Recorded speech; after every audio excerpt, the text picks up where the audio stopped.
మాటలే రత్నాల మూటలే, యేసు పాటలే బంగారు బాటలే.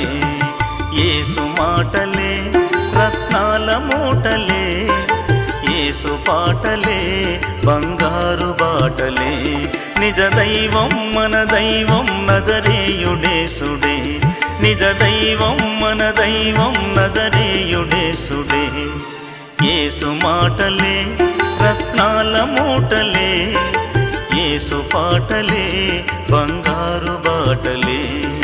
యేసు మాటలే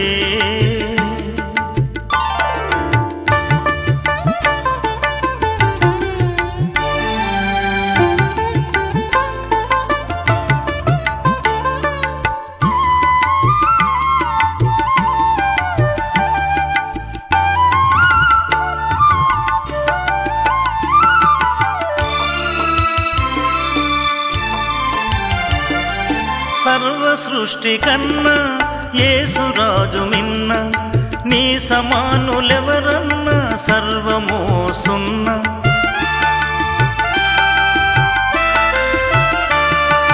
సర్వ సృష్టి కన్నా యేసురాజు మిన్న, నీ సమానులెవరన్నా సర్వమో సున్న.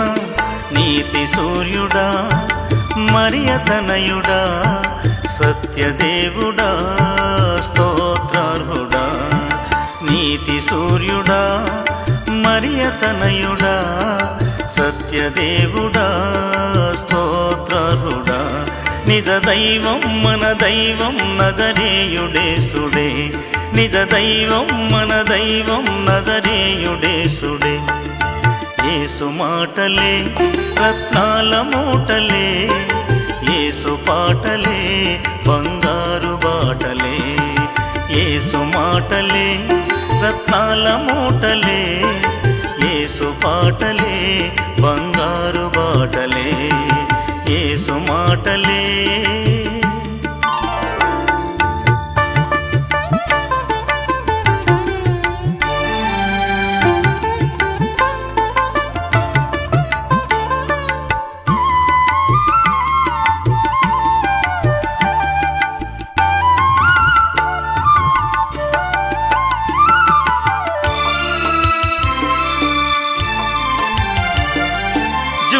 తేనె కన్నా జీవవాక్యమిన్న, నీ వంటి వేల్పులెవరు మహిలో లేరన్న.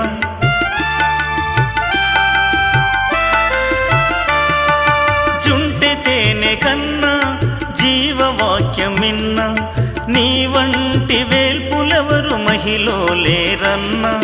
నీతి సూర్యుడా మరియతనయుడా, సత్యదేవుడా స్తోత్రార్హుడా.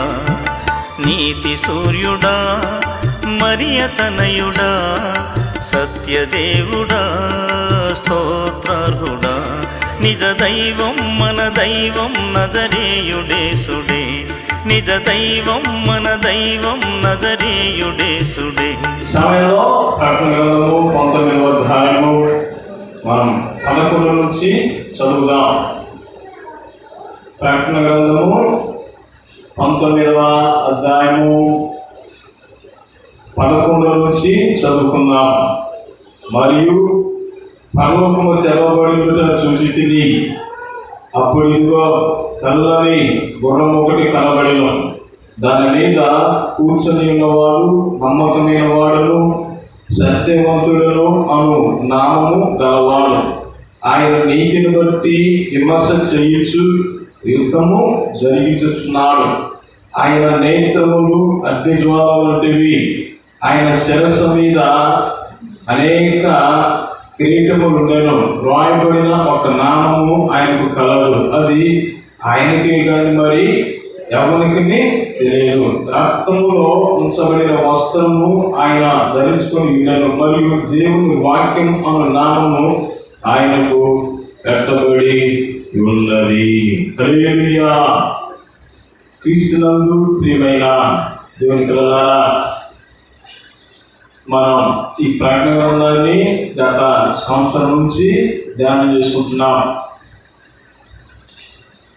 ప్రకటన గ్రంథం అనేది మనకి ఆషామాషిగా అర్థమయ్యే పుస్తకం కాదు. దీన్ని అర్థం చేసుకోవాలంటే మనము బాగా ప్రార్థనలో ఉండి దీన్ని అర్థం చేసుకోవాలి. మన మనస్తత్వాన్ని మనము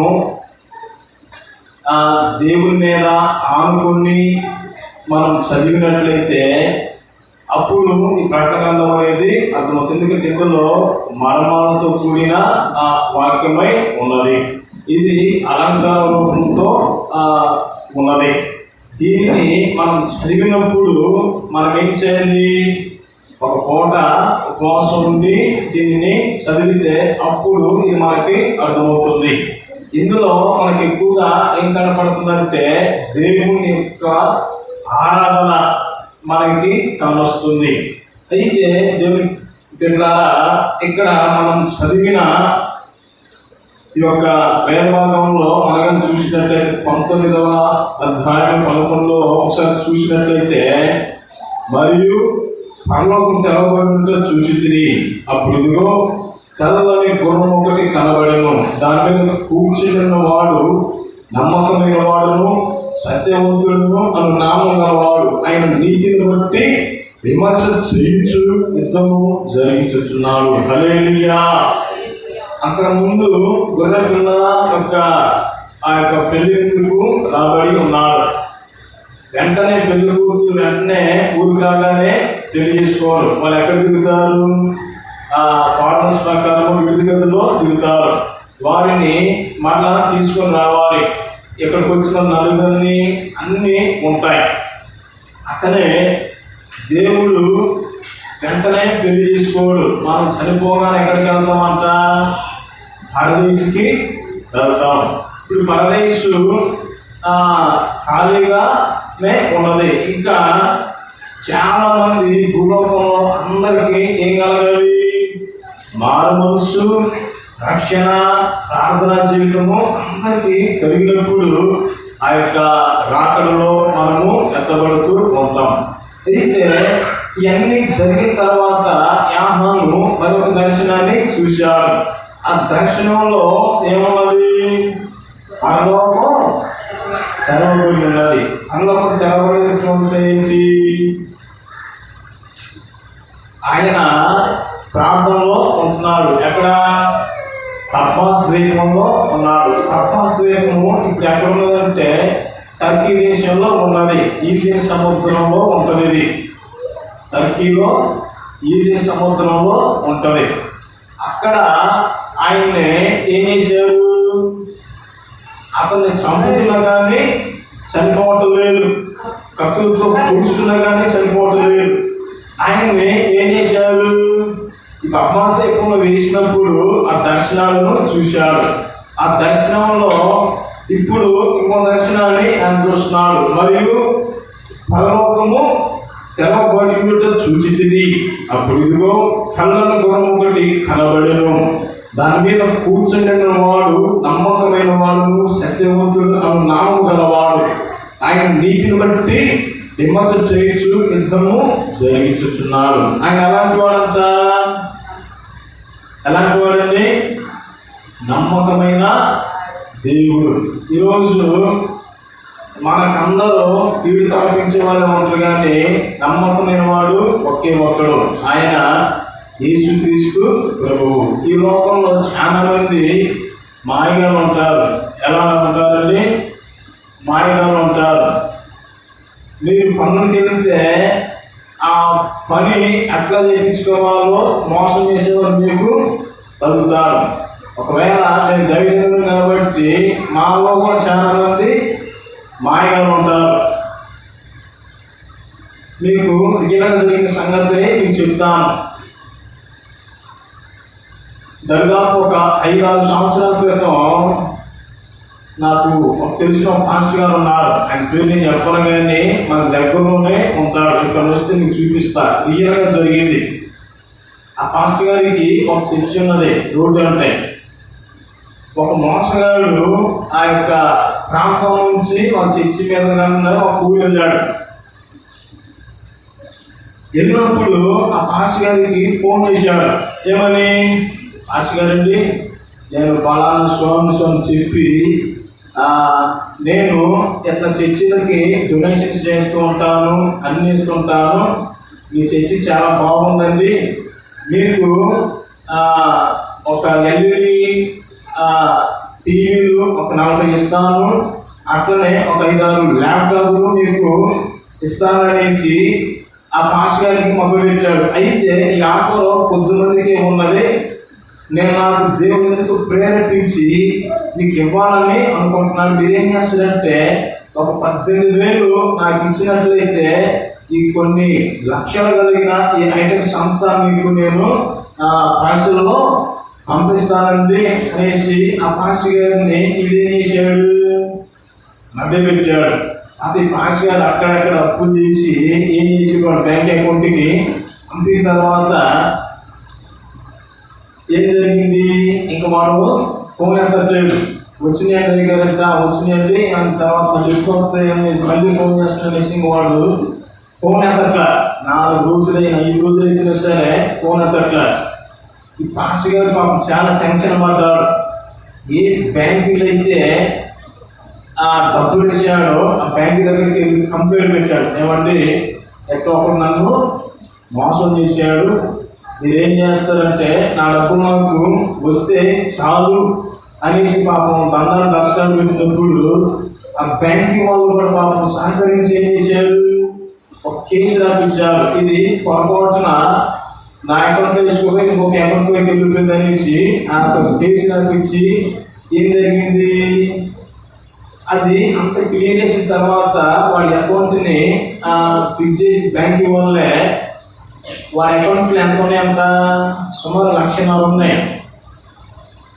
1,50,000 ఉన్నప్పుడు అయ్యారండి మనం మొత్తం 1,50,000 ఉన్నాయి, మన డబ్బులు ఎంత 18,000 కదా, ఈ 18,000 మొత్తం తీసుకున్నామని సనగానే వస్తాయా, మన డబ్బులు మనకు వస్తే చాలు అనేసి పాపం పాస్ గారిని అని చెప్తే ఆ 18,000 తీసుకున్న తర్వాత వెంటనే ఈ మోసగాడు ఉన్నాడు కదా, వాడిని ఫోన్ చేయడం మొదలుపెట్టాడు. నా డబ్బులు ఎక్కడ పోయి ఎక్కడ తీసావు, ఏం చేసావు, నేను చంపుతావు, పొరుగుతావు, కలుగుతా అనేసి భయపెడితే ఈ పాస్ గారు పోలీసులు సహాయం తీసుకొని ఏం చేశాడు, పోలీసులకి అర్థం కంప్లైంట్ పెట్టాడు. నువ్వు ఎక్కడ ఉన్నా సరే షూటింగ్ ఆర్డరు పాస్ చేసావు, 15 రోజులు నువ్వు ఎక్కడ ఉన్నా సరే దొంగకపోతే వెనకొండని చంపేస్తాం అనేసి భయపెట్టినప్పుడు వాడు ఇంకా ఫోన్ స్విచ్ ఆఫ్ చేసి పెట్టుకున్నాడు.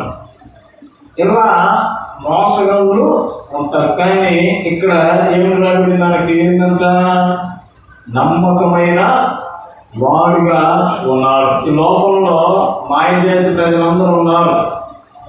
నేను మనిషిని నమ్మాలని నమ్మను. చాలామంది మనం నిందించడానికి ఏం చేస్తారు, మనకు తెలియకుండా మన మీదే ఎంక్వైరీ చేసి ఇది చేసుకోవాలి ఎట్లా వీళ్ళెట్లా అని చెప్తారు. నేను ఎప్పుడు ఒకటే చెప్తా, నేను నమ్మేది ఏంటంటే నా ప్రాసెస్ 99% నేను మంచి మార్గంలోనే వెళ్తాను. ఎవరు చెప్పినా నేను నాకు తర్వాత నేను ఏదైతే చూస్తానో అదే నమ్ముతా. ఇలాంటి టార్గెట్ ప్రకారం మీరు వెళ్ళినట్లయితే మీరు హ్యాపీగా ఉంటారు. మీ జీవితంలో రెండో వ్యక్తి వచ్చి ఆ పూలు ఈ పూలు ఎక్కించి చెప్పినందుకో మీ జీవితాలు ఏమైపోతాయి, బద్దలైపోతాయి. పడవ ఎంత పెద్దదైనా సరే సముద్రంలో వెళ్ళింది, దానికి చిన్న రంధ్రం పడితే చాలు ఏమైపోయింది, మునిగిపోయింది. టైటానిక్ షిప్ తెలుసు కదా మీ అందరికీ. ఈ టైటానిక్ షిప్ ప్రపంచంలో అన్నిటికన్నా పెద్దది, దీన్ని ఎక్కడ ఉంచలేడు అనేసి వాడంటే ఒక మంచు కొండలకి గుద్దుకోగానే కింద దానికి ఏమైంది, లెజ్జలు వెళ్ళిపోయి పడవంతా మునిగిపోయింది. ఇప్పుడు దాన్ని ఎవరో బయటకు వెళ్ళిపోయారు. చూడండి, లోపల అందరూ అపనమ్మకస్తులు ఉన్నారు, కానీ నమ్మకం ఒక్కడే, ఆయన పేరు యేసుక్రీస్తు. హల్లెలూయా, హల్లెలూయా. పరలోకము తెరవబడినట్ట యోహాను చూశాడు. పరలోక దర్శనాలు, పరలోకపు ఆ యొక్క దేవదూతలు కానీ దేవుని స్వరం మనం వినాలంటే మనం ఏం చేయాలి, ఎట్లా ఉండాలి, ప్రార్థనలో ఉండాలి. 2012లో నేను మొట్టమొదటిసారి ఉపవాసం ఉన్నాను. ఎట్లా ఉన్నానంటే ఉద్రేకంతో ఉన్నాను. ఆ తర్వాత 2013 ఆ ప్రాంతం మళ్ళీ బ్యాప్టిజం తీసుకొని దేవునికి మరలా నమ్మకంగా ఉపవాసం ఉండి ప్రార్థన చేసినప్పుడు నాకు దర్శనం వచ్చింది. ఆ దర్శనం ఏంటంటే నేను ఒక ప్రాంతంలో సువార్త సేవకు వెళ్తున్నప్పుడు ఒక సమాధులు కొన్ని చోట్ల ఉన్నాయి. ఈ సమాధులు ఉన్నప్పుడు ఏం జరిగిందంటే అకస్మాత్తుగా ఆకాశం నుంచి కొన్ని వందల కొలది దేవదూతలు వచ్చాయి. హల్లెలూయా. ఈ దేవదూతలు వచ్చినప్పుడు ఏం జరిగింది? తెల్లని గుర్రం మీద యేసయ్య వచ్చినప్పుడు ఆ గుర్రానికి ముందు ప్రధాన దూత శబ్దము ఊరింది. మొదటిగా ఏం జరిగిందంటే మృతులు క్రీస్తునందు మృతులు మొదటగా లేస్తారన్నది సమాధులన్నిటి భూకంపంలాగా వచ్చేసి అక్కడ కూలిపోయి ఏం జరిగింది? ఈ సమాధులన్నీ బద్దలైపోయి అందరూ లేచారు. హల్లెలూయా. ఆ తర్వాత సజీవులుగా ఉన్న వాళ్ళు ఏమైపోయారు? కన్ను రెప్పపాటులో మహిమ శరీరాలను ధరించి పక్షులు ఎగిరినట్లు అందరూ ఆ పర్వతాల దగ్గరికి వెళ్ళినట్లు నేను చూసి ఉన్నాను. హల్లెలూయా. అది నిత్యముగా జరిగింది. అది నాకు తెలిసి దేవుడు రాకడ అనేది మన కాలంలోనే వస్తుందనేసి నేను నమ్ముతున్నాను. ఎందుకంటే 2000 సంవత్సరాల క్రితం రాయబడిన ఈ ప్రకటన గ్రంథంలో మర్మాలన్నీ ఇప్పుడు ఏం జరుగుతున్నాయి? ఒక్కోటి నెరవేర్చబడుతూనే ఉన్నాయి. దేవాలయము ఆ నిర్మాణము ఆ పనులు జరుగుతున్నాయి. యూదులు ఏం చేశారంటే ఎర్రని పెయ్యలను తీసుకొని వచ్చి బలి అర్పించారు. ఈ ఎర్రని పెయ్యను తెచ్చి బలించినప్పుడు ఏం జరిగింది? ప్రపంచం అంతా షాక్కి గురైపోయింది. ఈ గురైపోయినప్పుడు ఏం జరుగుతుందంటే ఇక దేవుడు రాకడ అది సమీపంగా ఉంటుంది. మరి యూదులేమో యేసు ప్రభువుని నమ్మరు, క్రైస్తవులు మాత్రమే యేసు ప్రభువుని నమ్ముతారు. మరి వాళ్ళు యేసయ్య వస్తే మరి ఎంతమంది ఎవరంటే మనమే ఎత్తబడతాం. మరి ఎవరు విడబడతారు అంటే యూదులు విడవబడతారు. ఎవరు విడబడతారు?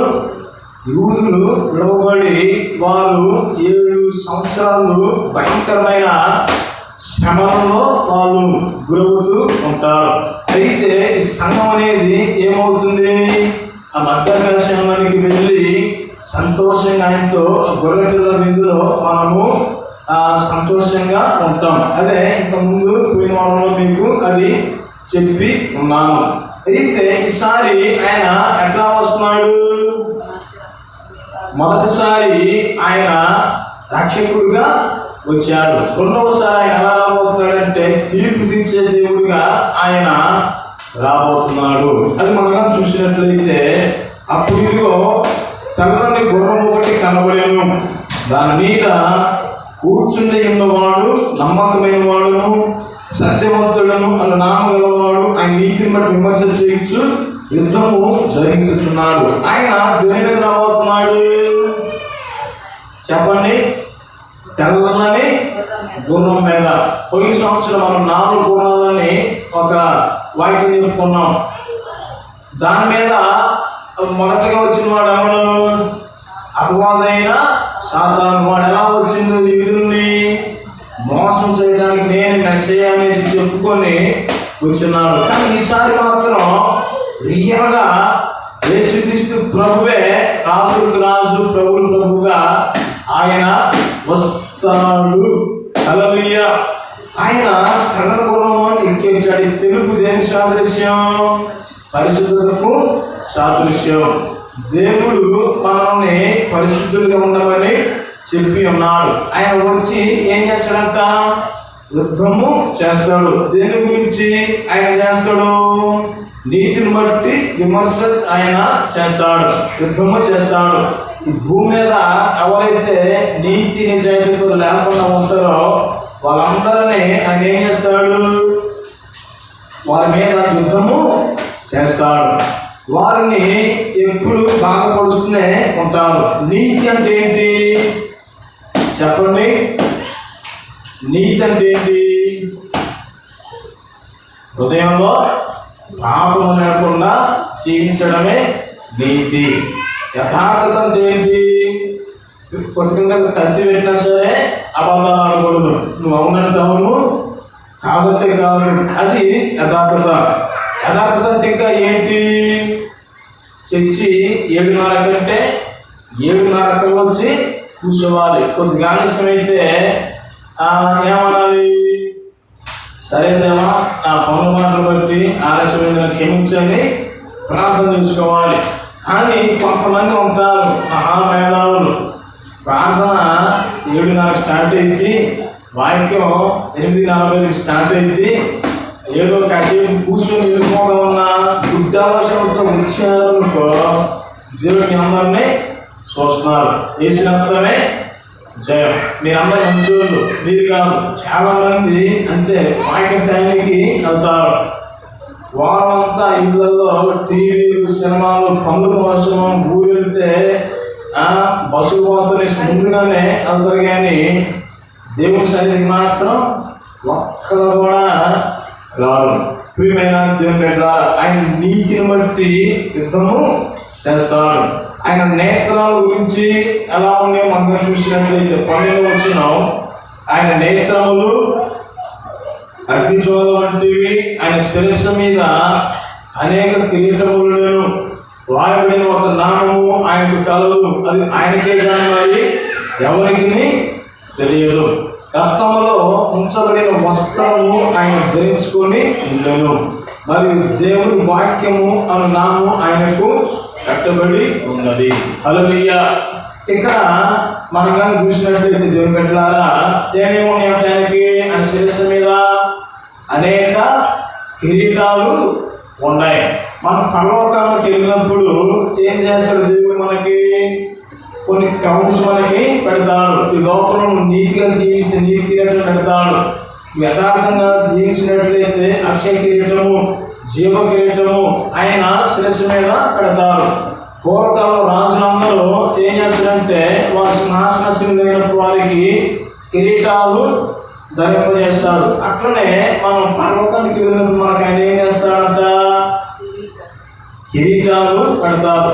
ఈ కిరీటాలు మనం ధరించుకోవాలంటే ఈ లోకంలో మనం ఏం చేయాలి? దేవుని కోసము నీతిగా జీవించాలి, యథార్థముగా జీవించాలి, అబద్ధాలు ఆడకూడదు. మనము దేవుని బట్టి ముందుకు నడవాలి. కానీ మనుషులను బట్టి మనుషులు ఎక్కడ అంటున్నారు అట్లా అంటున్నారు అనేసి దేవుని సన్నిధిని మనం దూరం చేసుకోకూడదు, దూరము కాకూడదు. ప్రియమైన దేవుని బిడ్డలారా, ఆయనకి ఒక నామం ఉన్నది, ఆయనకి మరి ఎవరికి తెలియదు. రక్తములో ఉంచబడిన వస్త్రము ఆయన ధరించుకొని నేను. ఆయన ఈ లోకానికి ఎలా వచ్చాడండి? గొర్రె పిల్లగా వచ్చాడు. గొర్రెల్ని దేనికి ఉపయోగిస్తారు? ఎక్కువ శాతము వాటి తోలు కొలిచి ఆ బొచ్చును గుండీలుగా చెత్తలుగా చేస్తూ ఉంటారు. ఎరుషలేము ఈ ఏరియాలో అయితే ఏం చేస్తారంటే దేవాలయంలో బోధిస్తారు. ఆయన లోక పాపను మోసుకుని పోగు దేవుని యొక్క గొర్రెపిల్ల. జగత్ పునాది వేయబడక మునిపే ఆయన మనందరి కోసము వధించబడ్డాడు. ఆ తర్వాత ఆదినుడు ఆదాము హవ్వలు పాపం చేసినప్పుడు ఏం చేశారు? ఏదైనా వనమందు ఆయన గొర్రెపిల్ల రూపంలో వధించబడ్డాడు. ఆ పాపాన్ని తీసివేయటానికి, మనుషులందరి పాపం తీసివేయటం కలవలసిన వాళ్ళు ఆయన ఏం చేశాడు? అందరి కొరకు తన రక్తాన్ని కార్చిన్నాడు. ఆ వస్త్రాన్ని, ఇదిగో ఈ వస్త్రం దేని సంకేతం అంటే మానవాళ్ళని నేను రక్షించుకున్నానన్న సంకేతానికి ఈ వస్త్రం సాదృశ్యంగా ఉన్నది. హల్లెలూయా. రక్తం అనేది దేవుని యొక్క ప్రాచిత్తానికి సాదృశ్యంగా ఉన్నది. ఆయన గొర్రెపిల్ల యొక్క రక్తము ఉంచబడిన వస్త్రము ఆయన ధరించుకొని ఉండేను. మరియు దేవుని వాక్యం నామము ఆయన పేరు పెట్టబడి. దేవుని వాక్యం అనగా ఏంటి? ఆదియందు దేవుడు, దేవుడు వాక్యమై ఉందనేసి యోహాను సువార్త 1వ అధ్యాయం 1వ వచనంలోనే మనకి ఉంటుంది. అంటే దీన్ని బట్టి చూస్తే ఆయన ఎవరు? యేసుక్రీస్తు ప్రభువు. యేసుక్రీస్తు ప్రభువుని మొదటి ఎవరు నమ్మలేదు? యూదులు నమ్మలేదు. మొదటగా ఆయన వచ్చినప్పుడు ఆయన్ని రావత కొట్టారు, అవమానించారు, తిట్టారు. భయంకరమైన క్రూరమైన హింస, శిలువ మరణాన్ని ఆయన చేశాడు. యేసుక్రీస్తు ప్రభువు వారిని ఆ యెరూషలేము వీధుల్లో కొరడాలతో ఆ గుర్రము యొక్క పేడ ఉంటుంది కదా, ఆ పేడని ఆయన మీద విసిరేసి చాలా దారుణంగా ఆయన్ని క్రూరత్వంగా రోమియోలు యొక్క పరిపాలన కింద ఉండి వారిని ఏం చేశారు? వాళ్ళు హింసించారు. ఆయన చనిపోయిన తర్వాత కూడా ఏం జరిగింది? అసలు ఆయన చనిపోయాడా లేదా యాక్టింగ్ చేస్తున్నాడు అనేసి ఒకరిని పొడమని చెప్తే కత్తి బల్లెం తీసుకుని ఏం చేశారు? పుచ్చగానే ఆఖరికి గుండెలో ఉంటున్న చెవు రక్త బిందు కూడా వచ్చేసి ఏం చేసింది? ఈ కత్తితో యొక్క బల్లెంతో పొడిచిన వాడికి ఏం లేదంటే ఈ కన్ను లేదు. ఎప్పుడైతే ఆ కన్ను మీద ఆ యొక్క నీరు జలం ఎప్పుడైతే పడిందో వెంటనే అతనికి కొత్త కన్ను వచ్చేసిందంట. హల్లెలూయా! ఇది చరిత్రలో ఉన్నది. అందుకని ఆయన నిజముగా దేవుని కుమారుడు అనేసి అతడు కూడా యేసుక్రీస్తు కోసం నిలబడి తర్వాత ఆయన హతసాక్షి అయిపోయాడు. ప్రియమైన దేవుని పిల్లలారా, ఈసారి ప్రతి నేత్రము ఆయనని చూస్తాయి. ఆయన పొడిచిన వారు ఆయనను చూస్తారు. పొడిచిన వారు అంటే మరి అప్పుడు పొడిచిన వాళ్ళు కదా, మరి ఇప్పుడు ఎట్లా ఉంటారంటే యేసుక్రీస్తుకి ఎవరైతే వ్యతిరేకులుగా ఉన్నారో వాళ్ళందరూ ఆయన్ని పొడిచినట్టే. క్రైస్తవ సంఘాలనే ఎవరైతే హింస పెడతారో వాళ్ళందరూ ఆయన్ని పొడిచినట్టే. ఒకసారి మీకు క్లియర్గా అర్థం కావడానికి, దమస్కు మార్గంలో సౌలు ఉన్నాడు. ఈ సౌలు క్రైస్తవులందరినీ చంపడానికి శాసనాలను రాపించుకున్నాడు.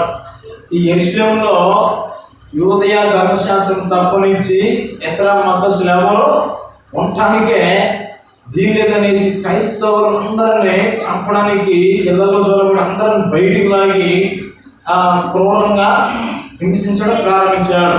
చుట్టుపక్కల దమస్కు ప్రాంతంలో కూడా కొంతమంది క్రైస్తవులు ఉన్నప్పుడు సిరియా ప్రాంతంలో ఈ దమస్కు కూడా వెళ్తున్నప్పుడు దమస్కు మార్గంలో యేసుక్రీస్తు దానికి ప్రత్యక్షమవుతాడు. హల్లెలూయా!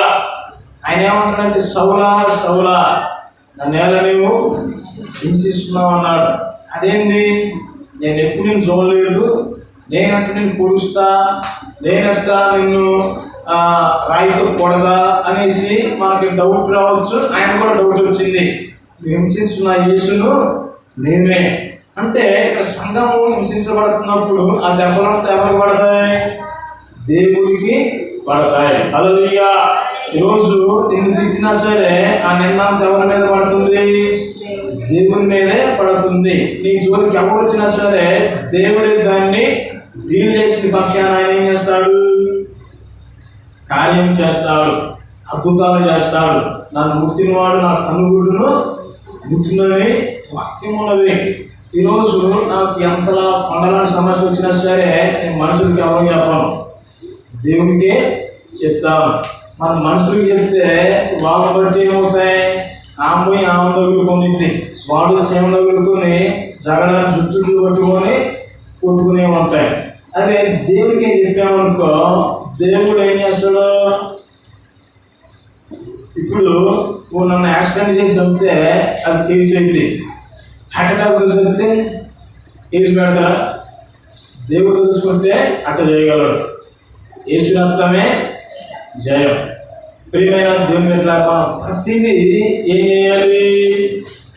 దేవుని మీద మనము భారం వేసి దేవుడే వారికి తీర్పును ఖచ్చితంగా తీరుస్తాడు. మనిషి ఏమిస్తున్నో అదే పంటని కోస్తాడు. నేను నిజంగా చెప్తా, నన్ను ఏడిపించిన వాళ్ళు, నన్ను బాధ పెట్టిన అనేకములు ఉన్నారు. వాళ్ళందరూ నీటికి మనశ్శాంతిగా లేరు, అది ఖచ్చితంగా నాకు తెలుసు. ప్రియమైన దేవుని ఎట్లా నువ్వు కూడా ఎవరు పెట్టవి? దేవుని పెట్టవి. ఆయన రక్తంలో ఆయన నీ కోసం సంపాదించుకుని కొన్న పెట్టవి. నీకు అన్యాయం చేసేవాడు అన్యాయం అయిపోతాడు. నేను మోసం చేసిన వాడు దుమ్ము కొట్టుకొని తోట ఖచ్చితంగా పోతాడు. కానీ నువ్వేం చేయాలి? ఎంత బాధ వచ్చినా ఆయన వైపే చూడాలి. ప్రయాసపడి బాధ మోసుకుని పోసిన సమస్త జనులారా నా ఇద్దరు రండి, నేను మీకు విశ్రాంతిని ఇస్తానని చెప్పాడు. ఈరోజు మనం ఎంత కష్టపడ్డా మనకు నెమ్మది అనేది లేదు, ఎంత అయినా సరే సుఖం అనేది లేదు. అంత కష్టపడి డబ్బులు సంపాదిస్తున్న డబ్బులు నప్పుల పాలనకే పోతున్నాయి, ఈఎంఐలకే పోతున్నాయి. కానీ మనం ఎప్పుడు ప్రశాంతంగా నెమ్మదిగా ఉంటామంటే దేవుణ్ణి ఎప్పుడైతే మనం కలిగి ఉంటామో, దేవుణ్ణి ఎప్పుడైతే మనము దగ్గరగా ఉంటామో అప్పుడు ఆయన మనకి ఏం కలుగజేస్తాడు? నెమ్మదిని కలుగజేస్తూ ఉంటాడు. ప్రియమైన దేవుని బిడ్డలారా, ఆయన వస్త్రములు దేనికి ఉన్న రక్తములో ముంచబడి ఉన్నవనేసి ఉన్నది. మరి ఆయనకి దేవుని వాక్యమును నామము పెట్టబడినది. పరలోకమందున్న సేనలు శుభ్రమైన తెల్లని నారబట్టు ధరించుకొని తెల్లని గుర్రములెక్కి ఆయనను వెంబడించుచుండేది. చూడండి, ఈ పరలోకంలో కూడా ఏం చేస్తారంట? పరిశుద్ధులుగా ఉన్న మనం అందరం ఏం చేస్తామండి?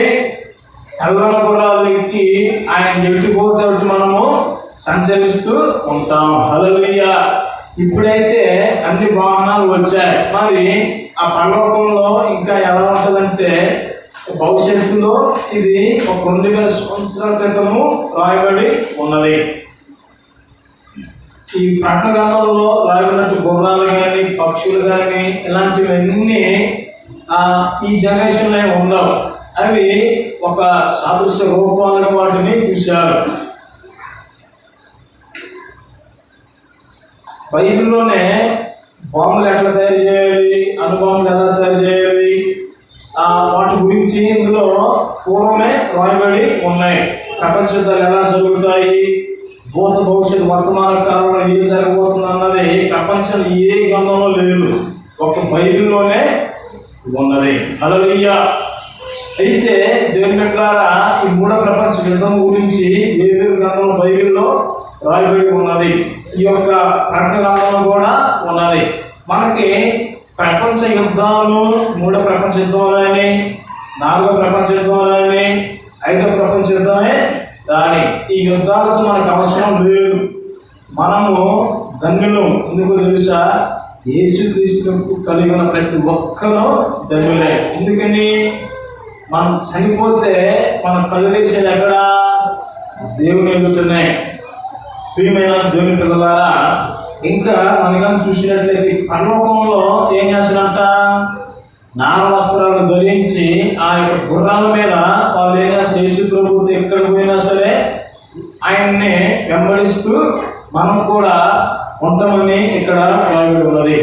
ఇక్కడ 14లో చూసినట్లయితే ప్రకటన గ్రంథము 19:14 పరలోకమందున సేనలు శుభ్రమైన తెల్లనార బట్ట ధరించుకొని తెల్లని గుర్రములు ఎక్కి ఆయన వెంబడించుచుండిరి.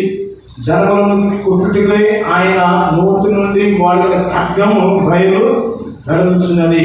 ఆయన ఇనుప దండముతో వారిని ఏలును. ఆయనే సర్వాధికారి, దేవుణ్ణి తీక్షణమైన ఉగ్రత మధ్యకు తొట్టి తొడుకును. రాజులకు రాజులను, ప్రభువులకు ప్రభువును అను నామము ఆయన వస్త్రముల మీదను తొడ మీదను రాయబడి ఉన్నది. హల్లెలూయా. రాజులకు రాజు, ప్రభువులకు ప్రభువుని వెంబడించాలని ఎంతమందికి ఉన్నది? మీ అందరికి లేదా? రాజులకు రాజు, ప్రభువులకు ప్రభువుని వెంబడించాలని ఎంతమందికి ఉన్నది? అందరికీ ఉన్నది. గట్టిగా చెప్పండి. హల్లెలూయా. దేవుడే మనకు తోడుగా ఉంటాడు. ఆయన మొదటిగా ఎలా వచ్చాడు? గొర్రె పిల్లగా వచ్చాడు. తర్వాత ఎలా వస్తాడంట? శిక్షించే దేవుడిగా వస్తాడు. పదమసింహముగా రాబోతాడు. మీకు కథ రూపంలో చెప్తాం. చాలా సంవత్సరాల క్రితము ఇది జరిగింది. ఒక బీచ్లో ఒక పిల్లోడు ఏం చేస్తుందంటే ఆడుకుంటూ అందరికి కొట్టబోతున్నాడు. నాలాంటి ఒక ఆయన వచ్చి ఏం చేసిందంటే వాడిని అందులో దిగి కాపాడింది. ఒక 15-20 సంవత్సరాల తర్వాత ఒక నరహంతకుడు పెద్ద గజ దొంగ వాళ్ళు పోలీసులకు చిక్కి ఒక కోర్టులో వాడికి శిక్ష చేశారు. వాడికి ఉరి శిక్ష చేశారు. ఉరి శిక్ష చేసినప్పుడు సా అనేసి వాడు ట్యాగ్ వేసాడంట. చెప్పు ఏంటంటే, నేను గుర్తున్నాను సార్ అని అంటాడు. నేను ఎప్పుడు చూడలేదు అనేసి అడిగాను. కానీ నేను మిమ్మల్ని చూశాను ఒక 20 సంవత్సరాల క్రితం. అప్పుడు నేను సముద్రం పట్టబోతుంటే నువ్వు నన్ను కాపాడాను. ఇప్పుడు నాకు ఈ మరణం నుంచి నన్ను విడిపించు జడ్జి గారిని విడుకుంటే కాదు, అప్పుడు నేను రక్షించడానికి ఉన్నాను. ఇప్పుడు నేను జడ్జిని, నేను ఏది చెప్తానో అదే వేదం. నువ్వు తప్పు చేశావు, దాని తప్పుకు నువ్వేం చేయాలి? శిక్షను అనుభవించాల్సిందనేసి మనం గుర్తించి పనిచేయాలి. ఈ లోకపరంగానే ఉంటే తర్వాత ఆయన ఎలా ఉంటాడు? శిక్షించే దేవుడిగా ఉంటాడు. ఆ తీర్పులో నువ్వు నిలబడినట్లయితే ఈ ముఖము తలెత్తుకోలేడు. మరి ఎట్లా ఆ గుర్రాల మీద ఆయనతో పరలోకం సంచరించాలంటే నీతి యథార్థముగా, అబద్ధాలు, భూతులు ఇలాంటివన్నీ మానేసి దేవుని కోసం మనం బతికినట్లయితే దేవుడితో మనం యుగయుగాలు తరతరాలు మనం ఉంటాం. ఏదో వెంటానికి ఇక్కడ ఎన్ని ఇంటిన తర్వాత తేదాలు తదారంటే అంటే ఎవరు ఏం చేయలేరు. చేసినంతమే జయం. ప్రియమైన జన్మిట్ల ఆయనకి ఏమని పేరు ఉంది? రాజులకు రాజును, ప్రభువులకు ప్రభువును అని నామము ఆయన వస్త్రం మీదను తోడ మీదను ఉన్నది. హల్లెలూయా. ఇలాంటి గొప్ప అవకాశాలు దేవుడు మనకి అనుగ్రహిస్తున్నాడు. ఎప్పుడో తెలుసా?